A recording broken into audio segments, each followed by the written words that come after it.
Hello and a very warm welcome. I am Gursheen Garland and you're watching Firstpost. In the next few minutes, I get you the top 40 updates from around the world, only here on Fast and Factual. Let's get started. Today we begin with the war in Europe. Ukrainian President Volodymyr Zelensky urged President Donald Trump to visit the northeastern city of Sumy. Zelensky requested Trump to visit the city to better understand the devastation caused by Russia. This comes after two Russian ballistic missiles hit the northeastern city on Sunday, killing at least 34 people and injuring over 100. In Asia, Chinese President Xi Jinping arrives in Vietnam for his first official trip this year. This as Beijing seeks to offset the impact of huge tariffs unleashed by President Donald Trump. President Xi will also be visiting Malaysia and Cambodia later this week to strengthen regional trade ties. Meanwhile, China imposes visa restrictions on some U.S. personnel over issues related to Tibet. The move follows new U.S. visa curbs on Chinese officials earlier this month. Washington accuses Beijing of restricting foreign access to Tibetan regions. Ousted South Korean President Yoon Suk-yeol denies committing insurrection. This comes after the impeached leader appeared in court on the first day of his criminal trial. Yoon was formally stripped of office earlier this month after being suspended by lawmakers for attempting to impose a martial law in the country.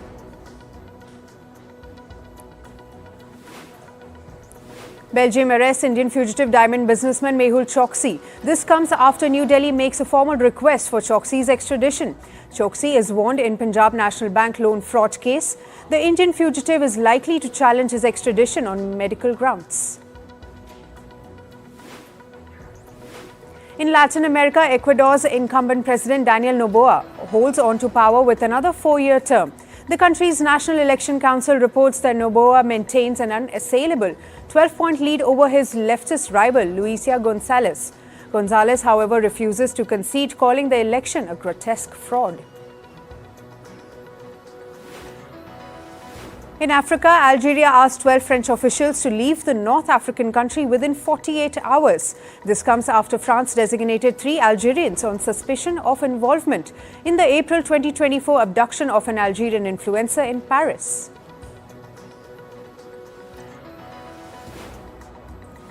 In the United States, President Donald Trump says he would be announcing tariffs on imported semiconductors next week. This comes after the Trump administration excluded smartphones, computers, and other electronics from its reciprocal tariffs. President Trump also said there will be flexibility for some companies in this sector as his administration launches national security probe. In the U.S., police arrested a man for alleged arson and terrorism after an attack at Pennsylvania Governor Josh Shapiro's residence. Shapiro, who is widely viewed as a potential 2028 presidential contender, was at his residence with his family when the fire broke out on Sunday. Police say the motive behind the attack by the 38-year-old man remains unknown. And in Africa, Gabon's junta chief Oligui Nguema wins the presidential election with over 90% of the vote. This ends the transitional military rule he began in 2023 after ousting the Bongo family. His main rival took just 3% of the votes, while 6 other candidates failed to win more than 1% of the votes. In climate news, the International Maritime Organization has adopted a global carbon levy for ships over the weekend. This marks the first international carbon pricing scheme for any industry. Set to begin in 2028, the measure will impose up to $480 per ton on high-emitting vessels. However, the deal has been criticized for falling short of the shipping industry's climate targets and failing to protect climate-vulnerable nations. A powerful cold front brought gale force winds to northern China over the weekend. It prompted an orange level alert. It is also the second highest in the country's weather warning system. Regions including Beijing, Inner Mongolia and Hubei saw widespread damage to infrastructure such as greenhouses and power lines. Emergency crews relocated at-risk residents, particularly the elderly. Spain's Canary island of Lanzarote was left waterlogged after torrential rain turned roads into rivers and flooded homes. A state of emergency was declared after 6 centimeters of rain fell within just 2 hours. Emergency services responded to over 300 calls overnight. Authorities are still working to clear the mud and assess the full extent of the damage. India is facing dramatic weather changes with temperatures dropping in some states while spiking in others. According to India Meteorological Department, areas like Rajasthan, Gujarat and parts of Maharashtra are seeing temperatures soar above 43 degrees Celsius. Meanwhile, eastern states including Bihar and Uttar Pradesh have seen a dip of 2 to 4 degrees Celsius. Experts warn that rising global temperatures are supercharging pollen levels. This is leading to longer and more intense allergy seasons, especially in places like the US, Europe and Australia. Pollen counts in the US are already higher than average across 39 states, and the trend is expected to worsen. On to business and tech news now. Major stock markets in Asia and Europe rise. This comes as trade war fears ease following President Trump's announcement of tariff exemptions for electronics. Markets from Hong Kong to Sydney post solid gains, while European indices edge higher at the open. Meanwhile, gold prices retreat from a record high hit earlier in the day. Spot gold was down 0.1% at $3,232.49 an ounce. This as trade tensions eased after President Donald Trump exempted smartphones and computers from reciprocal US tariffs. The dollar drifts lower while the yen and euro rise as investors react to US tariff announcements.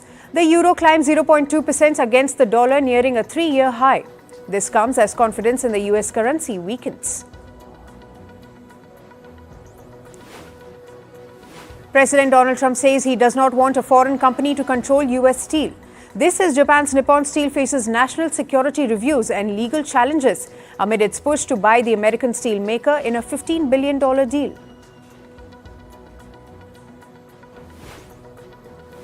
Australia's competition regulator fines consumer company Clorox of over $5 million over falsely claiming some of its bags were made from recycled oceans plastic. The country's federal court rules that Clorox misled consumers from June 2021 to July 2023 as the bags were made from plastic waste not sourced from the ocean. Social media behemoth Meta will be facing a trial in the US on allegations it abused its market power to acquire Instagram and WhatsApp. The US Federal Trade Commission argues that the accusations were aimed at preventing competition. The trial could force the Facebook parent to divest the platforms, impacting its $1.4 trillion valuation. Sony increases PlayStation 5 prices in Europe, Australia and New Zealand. The company cites a challenging economic condition as reason for the price rise. The PS5 digital edition's price rises will be over 10% in the regions, while the prices in the US remain unchanged. SpaceX's Starlink satellite system begins operation in Somalia. This comes after billionaire Elon Musk's company receives a government license. Somalia says the move aims to expand internet access in remote areas. Tech giant Apple increases iPhone production in India to an all-time high. The company assembles $22 billion worth of devices over the past year. India now accounts for nearly 20% of global iPhone production.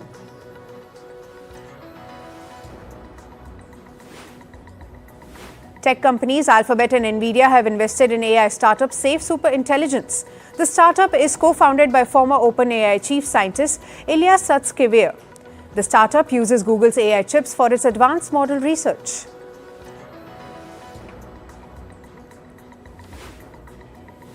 Moving to sports, we begin with cricket. Mumbai beat Delhi by 12 runs in the ongoing Indian Premier League.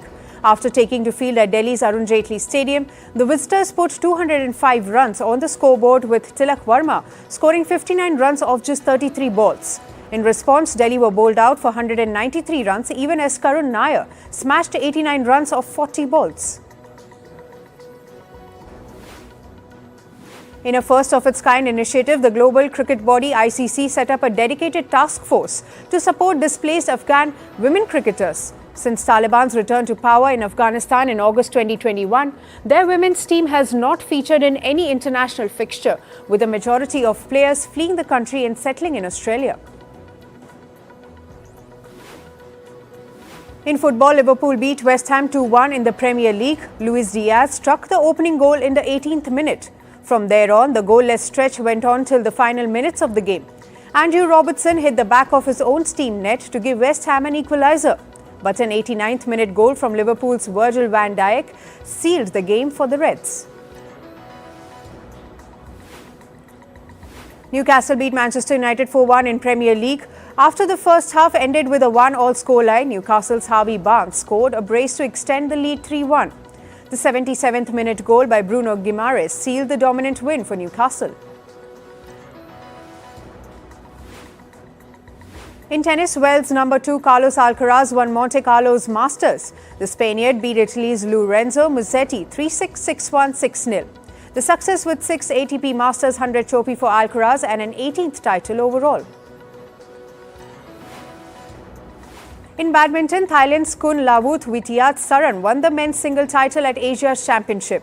The Thai shuttler ranked 5th in the world won the first game 21-12. He was declared winner after his Chinese rival retired in the second game. With this, Kun Lavut became the first Thai player to win the men's single title at the Badminton Asia Championships. In an all-China women's singles final at Asia Championships, Zhang Yufei clinched the title after beating her rival 11-21, 21-14, 21-9. The women's world number 8 had reached the final after beating world number 1 Sim Yoo-jin in the semi-finals and world number 4 Yamaguchi of Japan in the quarter-finals. In archery, Indian compound mixer team won the World Cup gold. The Indian pair comprising of Jyoti Venam and Rishabh Yadav beat the rivals from Chinese Taipei 153-151. The gold medal glory comes days after compound archery was announced as the newest entrant to the 2028 Los Angeles Games program. The Indian recurve men's team clinched silver medal in the World Cup Stage 1 in Florida. The Indian team comprising of veteran archer Atanu Das, Tarundeep Rai and Dheeraj Boman Devara lost their recurve final against Chinese team 1-5. The world number 2 side had entered the final after beating Spain in the semi-finals. In Formula 1, McLaren's Oscar Piastri celebrated her 50th F1 race with a pole-to-flag win in Bahrain Grand Prix. Mercedes' George Russell came second, followed by McLaren's Lando Norris. Ferrari's Charles Leclerc and Lewis Hamilton came 4th and 5th respectively. And finally, from the world of showbiz, Jay-Z and Beyoncé have officially dropped a civil lawsuit involving Sean Diddy Combs. The case brought by Joseph Manzaro alleged that he was drugged and assaulted at a 2015 party that the couple was initially believed to have attended. Though the couple are no longer involved, the broader lawsuit against Combs remains active amid growing legal scrutiny surrounding the music mogul. Rock band Green Day made a bold political statement during their Coachella headliner set. They tweaked lyrics from their song Jesus of Sunbury to reference the Israel-Palestine conflict.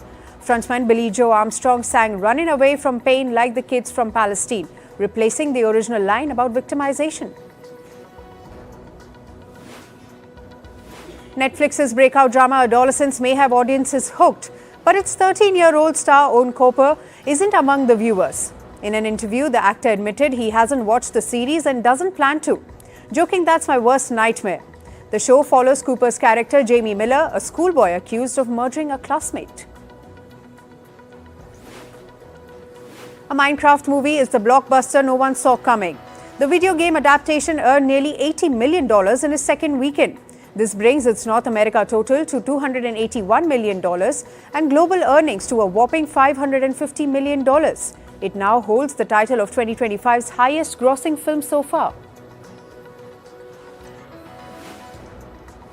And finally, the Godzilla x King Kong universe is leveling up again. The film has added Walking Dead's Alicia Debmenkari and Stranger Things' Alan Matthew Modine to the cast. This is the third installment in the Godzilla x Kong series and 8th overall in the Monsterverse. The film is rumored to take a bold narrative turn.